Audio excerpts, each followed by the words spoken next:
Hello ಪ್ರಿಯ ಸ್ನೇಹಿತರೆ, 18 ಸಿದ್ಧಿಶ್ರೀ channel ನೋಡುವವರೆಲ್ಲರಿಗೂ ಸ್ವಾಗತ. ನಾನು ಈ ಒಂದು ವಿಶೇಷವಾದ ಯುಗಾದಿ ಹಬ್ಬ ಪ್ರತಿ ವರ್ಷವೂ ನಮಗೆ ಹೊಸ ವರ್ಷವನ್ನು, ಹೊಸತನವನ್ನು, ಈ ಪ್ರಕೃತಿಯೊಳಗೂ ಸಹಿತ ಹೊಸತನವನ್ನು ಕಾಣುವಂಥ ಒಂದು ವಿಶೇಷವಾದ ಹಬ್ಬ. ನೋಡ್ರಿ ಸ್ನೇಹಿತರೆ, ನಾವು ಜನವರಿಯನ್ನು ಹೊಸ ವರ್ಷವನ್ನಾಗಿ ಆಚರಿಸ್ತೀವಲ್ಲ, ಬಟ್ ಆ ಟೈಮ್ನೊಳಗೆ ಪ್ರಕೃತಿಯೊಳಗೆ ನೀವು ಏನೂ ಬದಲಾವಣೆ ಕಾಣೋದಿಲ್ಲ. ಆದ್ರೆ ಅದೇ ಈ ಪ್ರತಿ ವರ್ಷ ಬರುವಂಥ ಈ ನವ ಯುಗಾದಿಯಂದು ನಾವು ಹೊಸ ವರ್ಷವನ್ನು ಆಚರಣೆ ಮಾಡಬೇಕಾಗ್ತದೆ. ಯಾಕಂತಂದ್ರೆ ನಮಗೆ ನಿಜವಾದ ಹೊಸ ವರ್ಷ ಯಾವುದಪ್ಪ ಅಂತಂದ್ರೆ ಇದೇ ಯುಗಾದಿ. ಈ ಯುಗಾದಿ ಹೊಸ ವರ್ಷವನ್ನು ನಾವು ಆಚರಣೆ ಮಾಡೋದರಿಂದ ಆ ಒಂದು ಪ್ರಕೃತಿನೂ ಕೂಡ ಈ ಆಚರಣೆಯನ್ನು ವಿಜೃಂಭಣೆಯಿಂದ ಆಚರಿಸ್ತದೆ ಅಂತ ಹೇಳ್ಬೋದು. ಯಾಕಂತಂದ್ರೆ ನೋಡಿರಿ, ನೀವು ಎಲ್ಲ ಗಿಡಗಳೊಳಗೆ ಹೊಸದಾಗಿ ಹೊಸ ಚಿಗುರು, ಹೊಸ ಹೂವು, ಹೊಸ ಹಣ್ಣು, ಹೊಸ ಕಾಯಿ, ಆ ಗಿಡ ಭಾಳ ಅಂದವಾಗಿ ಈ ನೋಡಿರಿ ಮಾವಿನ ಗಿಡದಾಗ ಮಾವಿನ ಹಣ್ಣು, ಮಾವಿನಕಾಯಿ ಇದು ವಸಂತ ಮಾಸದೊಳಗೆ, ಈ ಚೈತ್ರ ಶುಕ್ಲ ಪಕ್ಷದೊಳಗೆ, ಈ ನಮಗೆ ಕ್ರೋಧಿನಾಮ ಸಂವತ್ಸರದೊಳಗೆ ಬರುವಂಥ ಈ ಯುಗಾದಿಯನ್ನು ನಾವು ವಿಶೇಷವಾಗಿ 8ನೇ ತಾರೀಕು ಆಚರಣೆ ಮಾಡ್ತೀವಲ್ಲ. ಹಾಗಾಗಿ ಈ ಯುಗಾದಿ ಹಬ್ಬ ಭಾಳ ವಿಶೇಷವಾದ ಒಂದು ಹಬ್ಬ ಐತಿ. ಹಾಗಾಗಿ ಈ ವಿಶೇಷವಾದ ಹಬ್ಬವನ್ನು ನಾವು ಇನ್ನೂ ವಿಶೇಷವಾಗಿ ಮಾಡ್ಬೇಕಂತಂದ್ರೆ ಏನು ಮಾಡ್ಬೇಕಪ್ಪ ಅಂತಂದ್ರೆ, ದಿನ ಒಂದು ಸುಖದ ಸಂಕೇತವಾಗೈತಿ. ಎಲ್ಲರೂ ನಾವು ಯುಗಾದಿ ಹಬ್ಬದಿಂದ, ಯುಗಾದಿ ಅಮಾವಾಸ್ಯೆ ದಿನ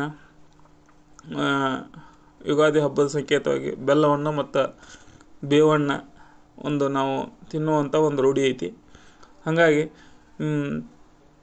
ಯುಗಾದಿ ಈ ಬೆಲ್ಲ ಮತ್ತು ಬೇವು ತಿನ್ನೋದು ಭಾಳ ಒಂದು ಕಷ್ಟ ಮತ್ತು ಸುಖಗಳ ಸಮನಾಗಿ ಸ್ವೀಕರಿಸುವ ಒಂದು ಹಬ್ಬ. ನಾವು ಇದನ್ನು ತಿಂದ ಮೇಲೆ ಹೊಟ್ಟೆಯೊಳಗೆ ಉರಿ ಅಥವಾ ಶಾಖವನ್ನು ಉಂಟು ಮಾಡ್ತೈತಿ. ಬೇವು ಆ ಉರಿಯನ್ನು ಶಮನ ಮಾಡುತ್ತೈತಿ. ಬೇವು ಬೆಲ್ಲದ ಮಿಶ್ರಣವನ್ನು ತಿನ್ನುವಾಗ ಹೇಳೋದು ಒಂದು ಶ್ಲೋಕ ಐತಿ. ಆ ಶ್ಲೋಕನೂ ಇಲ್ಲಿ ಹೇಳ್ತೀನಿ ನೋಡ್ರಿ. ಯಾಕಂತಂದ್ರೆ ಈ ಬೇವು ಮತ್ತು ಬೆಲ್ಲವನ್ನು ತಿನ್ನುವಾಗ, ಯುಗಾದಿ ಅಮಾವಾಸ್ಯೆ ದಿವಸ ಈ ಬೇವು ಬೆಲ್ಲವನ್ನು ತಿನ್ನುವಾಗ ಈ ಒಂದು ಶ್ಲೋಕ ಹೇಳಿದ್ರಪ್ಪ ಅಂತಂದ್ರೆ ನಿಮ್ಮ ಜೀವನದಲ್ಲಿ ಭಾಳ ಒಂದು ಬದಲಾವಣೆಯನ್ನು ನೀವು ಕಾಣ್ತೀರಿ. ಶತಾಯು ವಜ್ರದೇಹಾಯ ಸರ್ವಸಂಸ್ಕಾರಾಯ ಚ ಸರ್ವಾರಿಷ್ಟ ವಿನಾಶಾಯ ನಿವಂಕಂದಳ ಭಕ್ಷಣಂ. ಇದರರ್ಥ ಹಿಂಗೈತೆ ನೋಡ್ರಿ: 100 ವರ್ಷಗಳ ಆಯುಷ್ಯ, ಸದೃಢ ಆರೋಗ್ಯ, ಸಕಲ ಸಂಪತ್ತುಗಳ ಪ್ರಾಪ್ತಿಯು, ಸಕಲ ಅರಿಷ್ಟ ನಿವಾರಣೆಯು ಬೇವು ಬೆಲ್ಲ ಸೇವನೆ ಮಾಡುತ್ತೇನೆ ಎಂದು ಈ ಒಂದು ಶ್ಲೋಕದ ಅರ್ಥ ಐತಿ. ಹಾಗಾಗಿ ಈ ಒಂದು ಯುಗಾದಿ ಹಬ್ಬ ಭಾಳ ವಿಶೇಷವಾಗೈತಿ. ಈ ನಮ್ಮ ದ.ರಾ ಬೇಂದ್ರೆ ಅವರು ಯುಗಾದಿ ಹಬ್ಬದ ಬಗ್ಗೆ ಒಂದು ಕವಿತೆಯನ್ನು, ಸುಪ್ರಸಿದ್ಧವಾದ ಕವಿತೆ ಐತಿ. ಅದು ಯಾವುದಪ್ಪ ಅಂತಂದ್ರೆ, ಯುಗಾದಿ ಕಳೆದರೂ ಯುಗಾದಿ ಮರಳಿ ಬರುತ್ತಿದೆ, ಹೊಸ ವರ್ಷಕ್ಕೆ ಹೊಸ ಹರ್ಷವ ಹೊಸತು ತರುತ್ತಿದೆ. ಹೊಂಗೆ ಹೂವ ತೊಂಗಲಲ್ಲಿ ಭೃಂಗದ ಸಂಗೀತ ಕೇಳಿ ಮತ್ತೆ ಕೇಳಿ ಬರುತ್ತಿದೆ. ಬೇವಿನ ಕಹಿ ಬಾಳಿನಲ್ಲಿ ಹೂವಿನ ನಸು ಗಂಪು ಸೂಸಿ ಜೀವ ಕಳೆಯುವ ತರುತ್ತಿದೆ. ವರ್ಷಕ್ಕೊಂದು ಹೊಸತು ಜನ್ಮ, ವರ್ಷಕ್ಕೊಂದು ಹೊಸತು ನೆಲೆಯುವ ಅಖಿಲ ಜೀವ ಜಾತಕವೇ. ಒಂದು ಜನ್ಮದಲ್ಲಿ ಒಂದೇ ಬಾಲ್ಯ, ಒಂದೇ ಹರೆಯ ನಮಗದಷ್ಟೇ ಏತಕೋ. ನಿದ್ದೆಗೊಮ್ಮೆ ನಿತ್ಯ ಮರಣ, ಎದ್ದ ಸಲ ನವೀನ ಜನನ ನಮಗೆ ಏಕೆ ಬಾರದೋ. ಯುಗಾದಿ ಕಳೆದರೂ ನವ ಯುಗಾದಿ ಬರುತ್ತೀರಿ. ಕೇಳಿದ್ರಲ್ಲ ಸ್ನೇಹಿತರೆ, ಈ ಒಂದು ಕವಿತೆ ದ.ರಾ ಬೇಂದ್ರೆಯವರಿಗೆ ಬಹಳ ಪ್ರಸಿದ್ಧವಾದ ಒಂದು ಕವಿತೆ ಐತಿದೆ. ಇನ್ನು ಈ ಪ್ರತಿ ಜೀವಕ್ಕಾಗಿ 100 ವರ್ಷ ದೀರ್ಘ ಆಯುಷ್ಯು, ಸದೃಢ ದೇಹ ಮನಸ್ಸಿನ ಆರೋಗ್ಯ, ಸ್ವಾಸ್ಥ್ಯ ಸಂಪತ್ತಿನ ಪ್ರಾಪ್ತಿಯು, ಸಕಲ ಅರಿಷ್ಟ ನಿವಾರಣೆಯು, ಪ್ರತಿದಿನ ಬೇವು ಬೆಲ್ಲ ಸೇವನೆ ಮಾಡೋದು ಒಳ್ಳೆಯದು.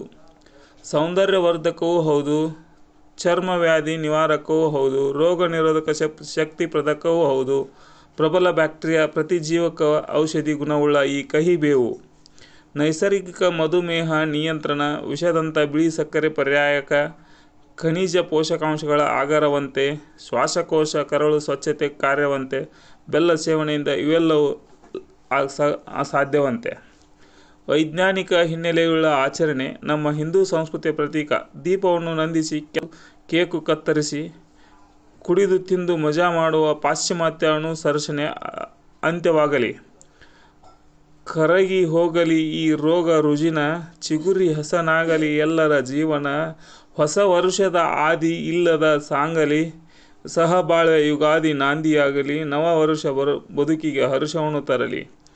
ಕೇಳಿದ್ರಲ್ಲ ಸ್ನೇಹಿತರೆ, ಈಗ ನಾನು ಹೇಳಿದ ಈ ಒಂದು ನುಡಿಗಳು ಏನಪ್ಪ ಹೇಳ್ತಾವಪ್ಪ ಅಂತಂದ್ರೆ, ಈ ನಮ್ಮ ಪಾಶ್ಚಿಮಾತ್ಯ ರಾಷ್ಟ್ರಗಳಿಂದ ಬಂದಂಥ ನಮ್ಮ ಒಂದಿಷ್ಟು ಕಲೆಗಳಿದಾವಲ್ಲ, ಅವು ಏನಪ್ಪ ಅಂತಂದ್ರೆ, ಜನವರಿ ದಿವಸ ನಾವು ಕುಡಿದು ಕುಪ್ಪಳಿಸಿ ಡ್ಯಾನ್ಸ್ ಮಾಡ್ತೀವಲ್ಲ, ಅದು ಪಾಶ್ಚಿಮಾತ್ಯ ರಾಷ್ಟ್ರಗಳಿಂದ ಬಂದಂಥ ಒಂದು ಮಜಾ ಮಾಡುವ ಒಂದು ಕೇಕ್ ಕತ್ತರಿಸುವ, ಅಂದ್ರೆ ನಾವು ಬರ್ತ್ಡೇ ಸೆಲೆಬ್ರೇಷನ್ನ ಹೆಂಗೆ ಮಾಡ್ತೀವಪ್ಪ ಅಂತಂದ್ರೆ ದೀಪವನ್ನು ನಂದಿಸ್ತೀವಿ, ಆರಿಸುವಂಥ ಒಂದು ಪಾಶ್ಚಿಮಾತ್ಯ ಕಲೆಗಳನ್ನು ನಾವು ಅನುಸರಿಸ್ಕೊಳಕತ್ತೀವಿ. ಅವನ್ನೆಲ್ಲ ನಾವು ಬಿಟ್ಟು ಬಿಡಬೇಕು. ಈ ಒಂದು ನಮ್ಮ ಹೊಸ ವರ್ಷ ಯಾವುದಪ್ಪ ಅಂತಂದ್ರೆ ನವ ಯುಗಾದಿ. ಈ ನವ ಯುಗಾದಿಗೆ ನಾವು ಹೊಸ ವರ್ಷವನ್ನು ಆಹ್ವಾನಿಸೋಣ, ಬರಮಾಡಿಕೊಳ್ಳೋಣ. ಯುಗಾದಿ ಅಂತೈತಲ್ಲ, ಆ ಯುಗಾದಿ ಒಳಗೆ ಆ ಶಬ್ದದೊಳಗೆ 2 ಅರ್ಥ ಅದಾವ. ಅದು ಒಂದು ನವ ಯುಗ ಅಂದ್ರೆ ಹೊಸ ವರ್ಷ. ಈ ಹೊಸ ವರ್ಷವನ್ನು ನಾವು ಆಹ್ವಾನಿಕೊಳ್ಳೋಣ. ಹಾಗಾಗಿ ಹೆಸರಿನೊಳಗೆ ಯುಗಾದಿ, ನವ ಯುಗಾದಿ ಅನ್ನೋದೈತಿ. ಹಾಗಾಗಿ ನಾವು ಪ್ರತಿ ವರ್ಷ ಸನಾತನ ಧರ್ಮದ ಪ್ರಕಾರ ಹೊಸ ವರ್ಷವನ್ನು ಯುಗಾದಿಯನ್ನಾಗಿ ಆಚರಿಸ್ತಾ ಬಂತಿದ್ದೀವಿ. ಇನ್ನು ಮುಂದೆ ಅದರ ಆಚರಿಸಿ ಹೋಗೋಣ ಅಂತ ಹೇಳ್ತಾ, ಹಾಗಾಗಿ ಈ ಹೊಸ ವರ್ಷದ ಬಗ್ಗೆ ನಾನು ಹೇಳಿದ ಈ ವಿಷಯ ನಿಮಗೆ ಇಷ್ಟವಾದರೆ ಲೈಕ್ ಮಾಡಿ, ಶೇರ್ ಮಾಡಿ, ಕಮೆಂಟ್ ಮಾಡಿ, ಸಬ್ಸ್ಕ್ರೈಬ್ ಮಾಡುವುದನ್ನು ಮರೆಯಬೇಡಿ. ವಿಡಿಯೋವನ್ನು ಸಂಪೂರ್ಣ ನೋಡಿದ್ದಕ್ಕಾಗಿ ಧನ್ಯವಾದಗಳು.